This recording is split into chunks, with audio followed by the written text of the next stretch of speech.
A very warm welcome to all our viewers in Nigeria and around the world to Global TV News Prime, live in Nigeria's capital, Abuja. I am Judith Peters. On the news, President Bola Ahmed Tinubu has arrived in New York City, United States, ahead of his first participation in the United Nations General Assembly, UNGA, as Nigeria's president. The Boeing 737 presidential jet NAF 001 conveying the president and his entourage touched down in New York in the early hours of Monday.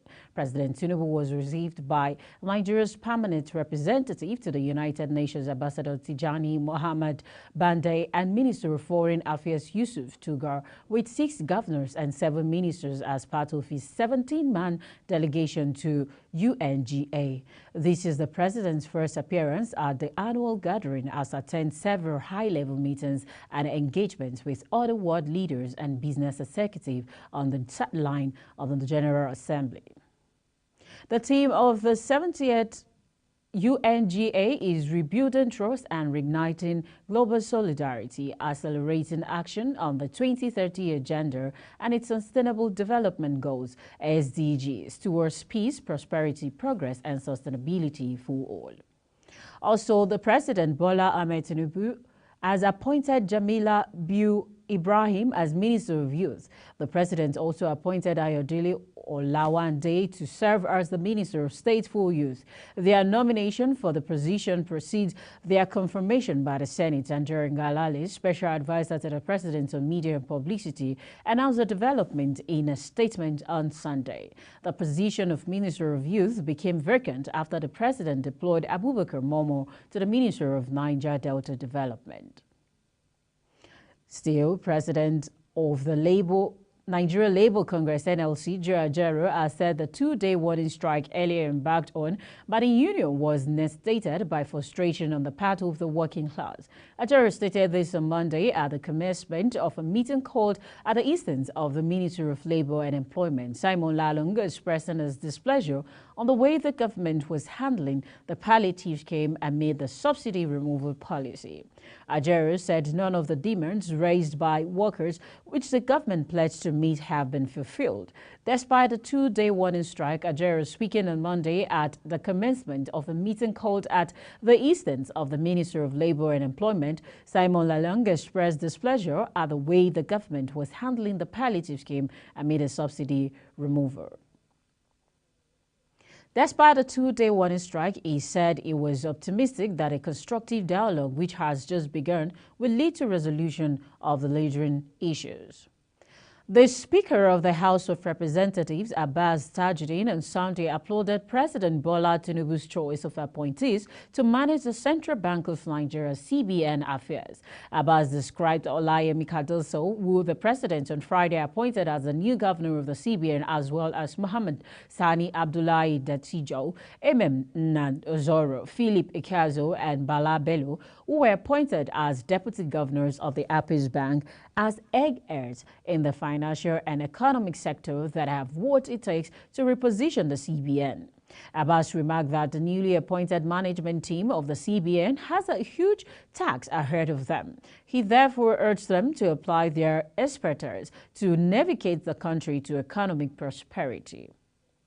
And now, Edo State Deputy Governor Comrade Philip Shaibu was on Monday morning locked out of his office at the Dennis Osadebe Avenue seat of power in Benin City, Edo State's capital. Shaibu got to his office and met a chain and heavy padlock at the entrance. The embattled Deputy Governor and his aides waited for about 1 hour and thereafter left. Shaibu also made frantic phone calls to his principal, Governor Andrew Obaseki, but to no avail.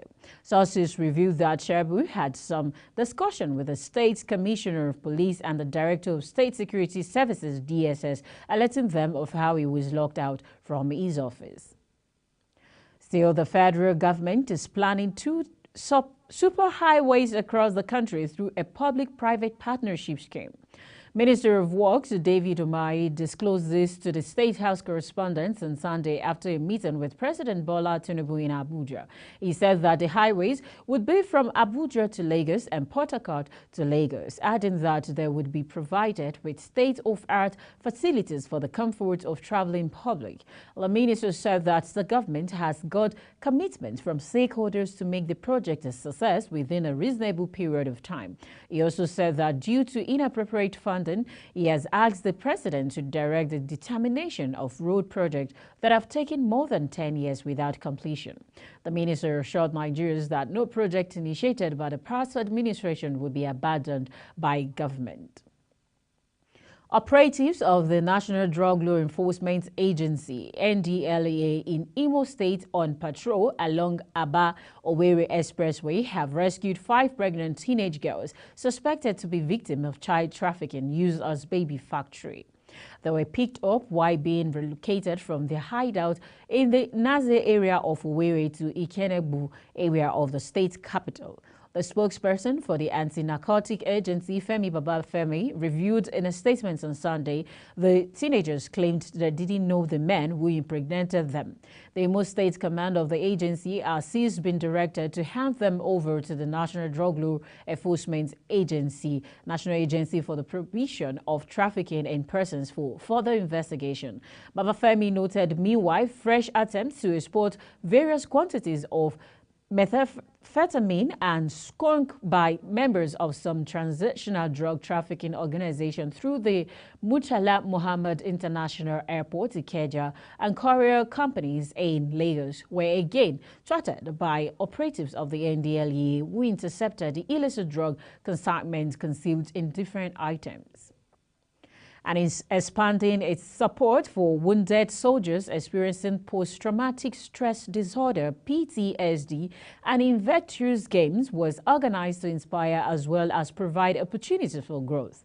Speaking to journalists while receiving Nigeria contingent from Germany, Chief of Defense Civil Military Relations, Rear Admiral Abdullahi Ibrahim Dewu, and the Director of Sports Defense Headquarters, Air Vice Marshal Etim Marquis, said the game is organized for wounded soldiers to interact as well as create a pathway for those hurt in the theater of operations. Kikelomo Okere has the rest of the report.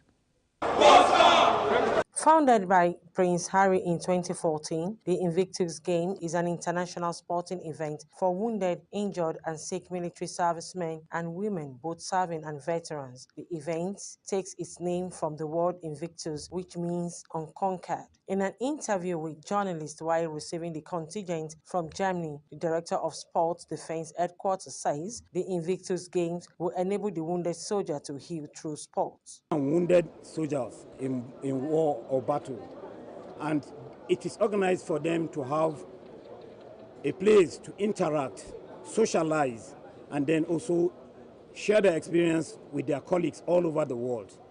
Is to support our men, especially the sick and the wounded, to heal through sports. And that is why he was able to sponsor these heroes you are seeing behind me and beside me to Germany to represent Nigeria. And also it helps to heal, recovery process for the soldier. With respect to post-traumatic stress disorder, soldiers that are involved in battles, they enter into PTSD, and this involvement in these sporting activities is for recovery, rehabilitations, to boost their confidence and to boost their morale, and to give them self-confidence, to show that they are still useful to themselves, to the nation, and to their family. And we believe that for the fact that they left Nigeria for the games, they are already winners. And we believe that, from this, despite their injuries, we believe that going forward, sports recovery units will be set up for wounded and injured soldiers. The Invictus Game offers a recovery pathways for both international and local wounded, injured, and sick servicemen, so as to provide opportunities for post-traumatic growth, enabling those involved to reclaim their identity and future beyond injury. From International Airport in Abuja, Kikelomo Okere, Global Television News. Thank you very much, Kikelomo Karen. Now let's bring you some foreign news. Earthquake Monday morning struck center into the north of Florence, sending residents into the streets. According to reports, there was no immediate damage, but schools were closed in some areas as a precaution, and trains were delayed pending checks on the railway lines.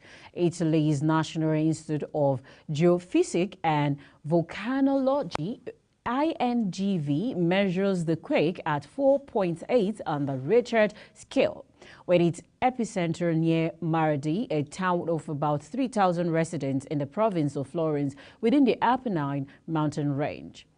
It was gathered that the earthquake occurred at 5:10 a.m., confirming the incident. Firefighters wrote on X, formerly Twitter handle, that frightened residents had been calling emergency services, but no personal injuries have been reported at the time. The mayor of Maradi, Tommaso Tribetti, told reporters that firefighters were conducting checks inside private homes. Also, investigators traveled Sunday to a remote town in the Brazilian Amazon to probe a plane crash that killed 14 people and left no survivors, as authorities brought the bodies to be identified. Officials in Amazonas state said the small turboprop plane was flying a group of Brazilian sport fishermen into the northern town of Barcelos Saturday when it crashed in stormy weather, apparently after stating its descent too late and skidded off the end of the runway. A team of 5 Air Force investigators flew from state capital Manaus to Barcelos to begin analyzing the crash, which killed all 12 passengers and 2 crew members. Another flight carried empty coffins to the town on the bodies, so the bodies could be brought back to be identified in Manaus, 400 kilometers, which is 250 miles away.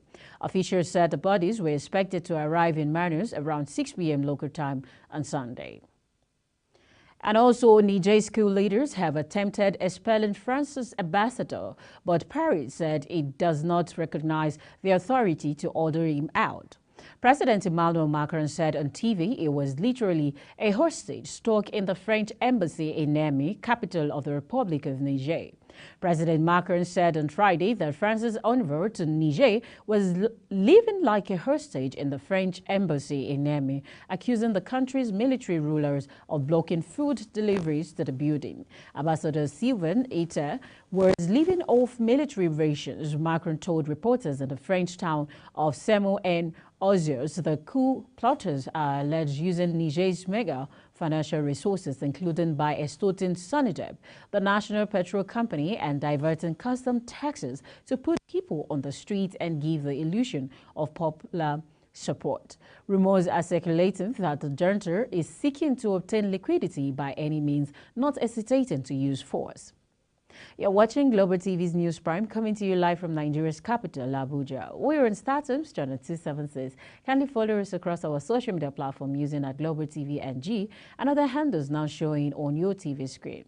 When the News Prime returns, Prime returns AFDP. President says African leading market frontier with huge untapped potential. We'll tell you about this and more after the break. Please stay with us. Do not go nowhere.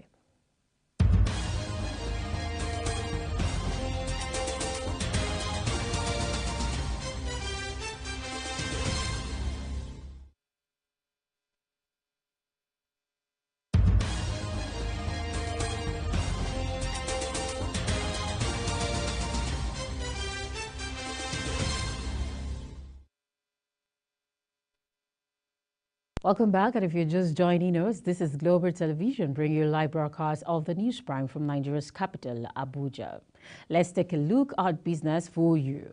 The new acting chairman of the Federal Inland Revenue Service, FIRS, Zacchaeus Adedeji, on Monday said that the agency is fully committed to empowering Nigeria's growth and development.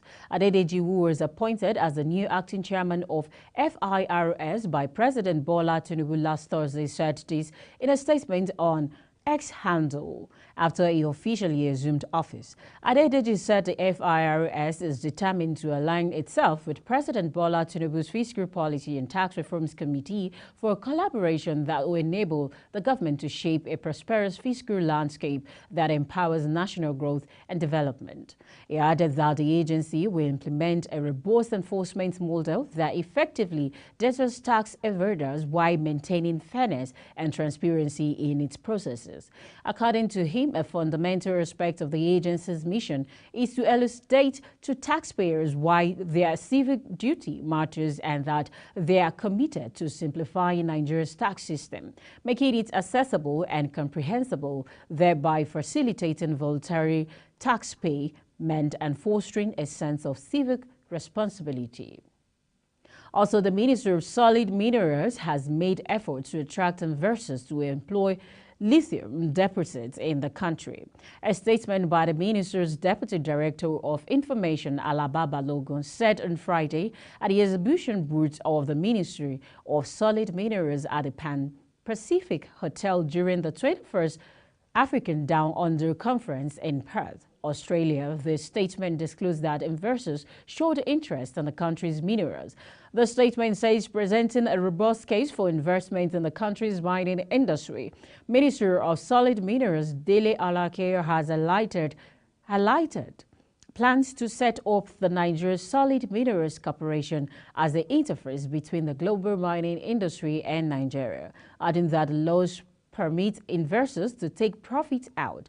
The minister also assured investors of safety, reiterating that the government has given illegal miners 30 days to join cooperative in addition to plans to deploy surveillance, task force and mine police to combat criminals at the mines. Still on business, the Minister of Transport, Senator Saidu Alkali, has directed contractors handling the Kaduna-Kano railway line to review construction materials against vandalization. The minister gave the directive while inspecting the level of work on the project site in Makofi local government area of Kaduna State, urging the contractors to use anti-theft clips instead of metal. The minister added that government would collaborate with security agencies to ensure timely delivery of the project. The contractors, however, lamented security challenges in the area and asked for collaboration with the military. And now in sport, African Development Bank, AFDB, President Akinwumi Adesina has called on Korean investors to seize untapped investment opportunities in Africa, especially in the energy and agriculture sector. Adesina, in a statement on the bank's website, said the African continent could not be ignored by investors. At a business forum that was held during the 7th Korea-African Economic Operation Ministers Conference in Korea's second-largest city in Busan, Adesina highlighted the potentialities for Africa to become a leading market frontier, boasting enormous possibility in agriculture and renewable energy sources. The bank chief assured the Korean investors that Africa is not as risky as reported, adding that it is a continent of opportunities waiting to be tapped. Still, River United from Port Harcourt managed the Old Horse Hotel Filante in a scoreless draw in the first leg of their second preliminary round fixture to start their 2023-2024 CAF Confederation Cup campaign in Côte d'Ivoire. Rivers United had qualified for the second round after they drew by in the first preliminary round. It is promising result for Rivers United as they look to progress in the tournament. Etoile Filante on their part reached the second round after they defeated Casa Zikuko of Senegal in the first round. The game, which was played at the Municipal Stadium in Yamoussoukro near Abidjan, ended colours in spite of the effort of the two teams to secure a vital victory. And for more updates on sports, let's now enjoy Sharon Ajay.